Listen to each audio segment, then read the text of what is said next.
Good morning everyone. Class 2। आज हम लोग लेसन 7 पढ़ेंगे, जो आपको मिलेगा पेज नंबर 53 में। वाटिका की किताब में लेसन 7 यानी 7, सातवीं पूड़ी, पेज नंबर 53।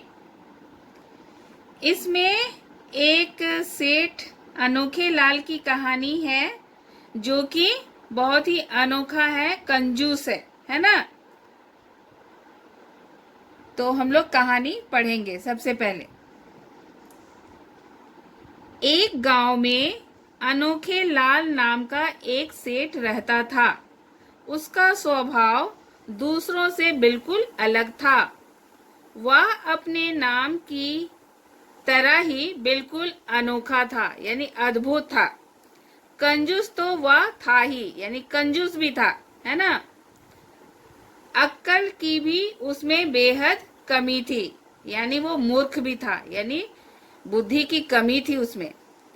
पैसे बचाने के लिए उसने कंजूसियत की सभी हदें पार कर दी थी, यानी वो इतना कंजूस था कि हर हद को वो पार कर चुका था। क्या हद उसने पार की थी, उसको हम लोग आगे पढ़ेंगे।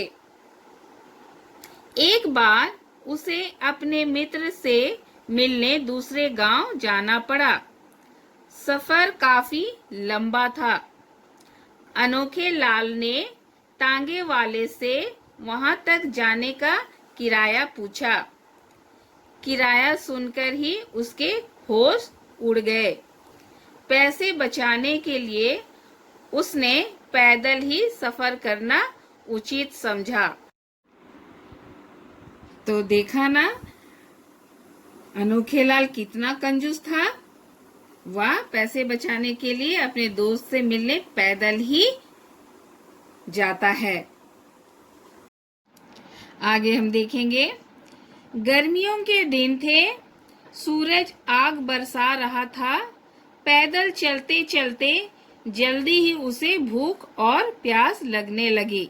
यानी कि जब वो अपने दोस्त से मिलने जा रहा था तो बहुत ही गर्मी थी, और जिसके कारण से वो थक गया था, उसे भूख और प्यास लगने लगी थी।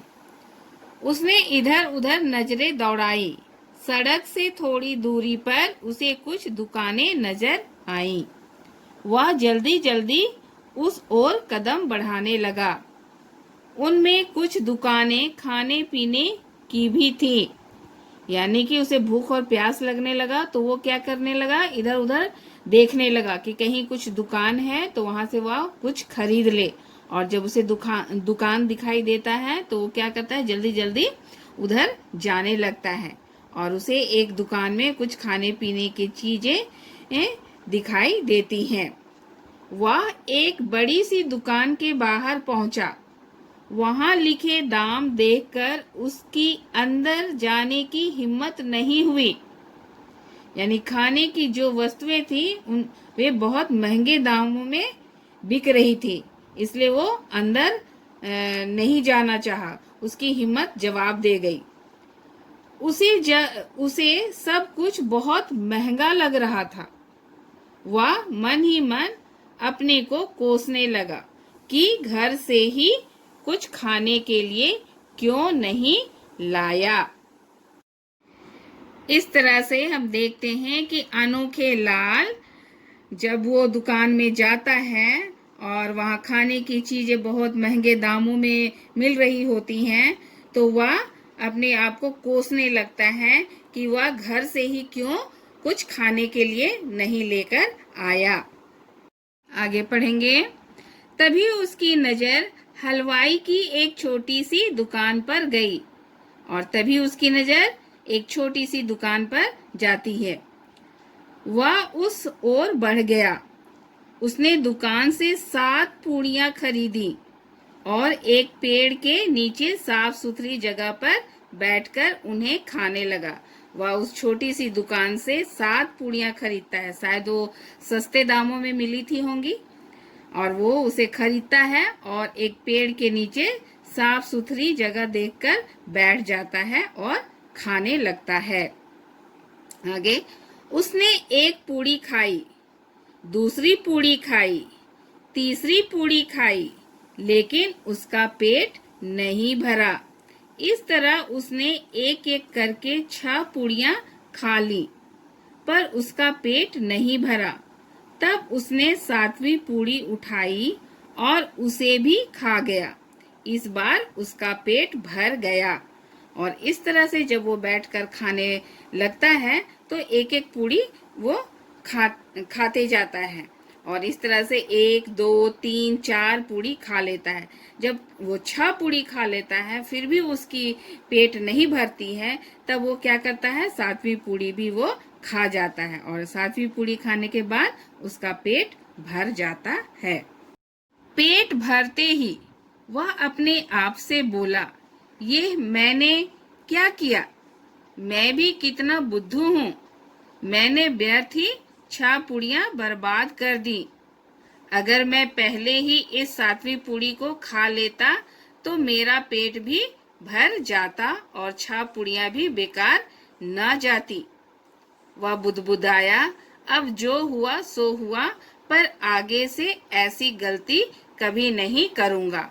तो अनोखे लाल कितना बुद्धू था, कंजूस तो था, बुद्धू भी था, है ना। वो जब एक एक करके सारी पूड़ियां खाता है, 6 पूड़ियां खाता है, तो उसका पेट नहीं भरता है और जब वो 7वीं पूड़ी खाता है तो पेट भर जाता है। तो वो बुद्धू, उसका दिमाग में क्या आता है कि 7वीं पूड़ी खाने की वजह से ही उसका पेट भरा, इसलिए क्यों वो पहले 7वीं पूड़ी ही क्यों नहीं खाया। यदि वो पहले 7वें नंबर की पूड़ी खा लेता तो 6 पूड़ियां बच जाती, है ना। उससे उसके दिमाग की अवस्था का पता चलता है कि वो कितना ही बुद्धू था, है ना। ऐसा कहीं होता है, यानी कि 7वीं नंबर की पूड़ी यदि वो खाता है तो वो पहला ही पूड़ी खाता है ना, तो उसके दिमाग में रहता है कि हम 7वीं पूड़ी खाए इसलिए मेरा पेट भरा, इसलिए हमको पहले 7वें नंबर की पूड़ी खानी चाहिए थी। तो इस तरह से अनोखे लाल बहुत ही अनोखा और कम बुद्धि वाला व्यक्ति था, जो कि हमको इस कहानी के द्वारा पता चलता है। इसलिए अनोखे लाल सोचता है कि उसने वो गलती की है और इसलिए वो गलती अब दोबारा नहीं करेगा, है ना। तो इस तरह से हमको ये कहानी को पढ़ना है और इस कहानी को अच्छी तरह से समझना है। आगे हम देखेंगे होमवर्क। होमवर्क, जैसा कि हम हमेशा से बोलते आए हैं कि सबसे पहले क्या लिखना है, शीर्षक।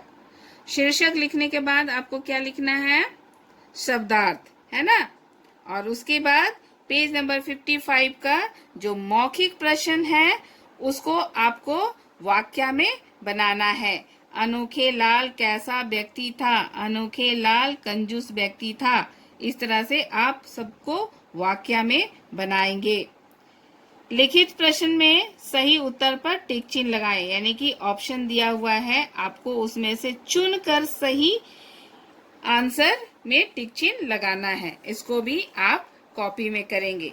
अब पेज नंबर 56 में देखेंगे लिखित प्रश्न का दूसरा प्रश्न, हाँ या नहीं में उत्तर दीजिए। यानी जो कथन है, जो सही कथन है उसके आगे हाँ लगाना है और जो गलत कथन है उसमें नहीं लिखना है। तो ये आप कहानी पढ़ेंगे और इसको अपने से बनाएंगे, है ना। और तीसरा प्रश्न को देखेंगे नीचे आप, इसमें क ख ग 3 प्रश्न दिए हुए हैं, है ना। पेज नंबर 57 में ग नंबर है। तो आप इन तीनों को मैंने जैसा उत्तर लिख दिया है उसको आप देख देख कर कॉपी में लिखेंगे। यानी कि सारे प्रश्नों का उत्तर पेज नंबर 55, 56 और 57, यानी सभी प्रश्नों का उत्तर आप अपने हिंदी कॉपी में बनाएंगे।